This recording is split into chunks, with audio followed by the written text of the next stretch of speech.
South Africa विपक्ष टी20 series प्रथम दुईटी match परास्त होगा पर तृतीय मैच रे कमबैक करिछि टीम इंडिया। 39 रन रे एही मैच को विजय हासिल करने पर सीरीज रे विजय आशा को पुणी बढ़ाई देछि टीम इंडिया। तृतीय मैच रे अनेक खिलाड़ी सुंदर प्रदर्शन कर टीम को विजय हासिल करिसंती, किंतु जड़े खिलाड़ी समस्त मैच रे फ्लॉप साब्यस्त होइछंती।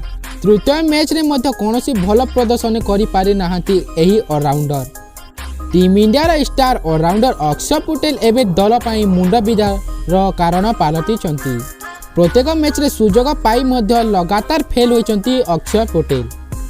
प्रथम टी20 रे महंगा साब्यस्त होइथिबा बेले अक्षय पटेल द्वितीय टी20 रे निराश करथिले। तृतीय मैच रे मध्य 4 ओवर रे 28 रन व्यय करिसंती। तेबे तांकर खराब प्रदर्शन जोगु दलरू बाद पड़िबे बोली आलोचना करा जाउछि।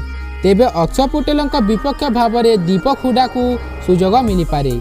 जोड़े दमदार बैट सहित बॉलिंग कर क्षमता रखती दीपक हुडा। तेबे फ्रेंड्स वीडियो केमिति लागला, वीडियो भल लागला तारे लाइक करंतु, कमेंट करंतु, चैनल नुआ आसंती ताले सब्सक्राइब करंतु। जय हिंद, जय जगन्नाथ।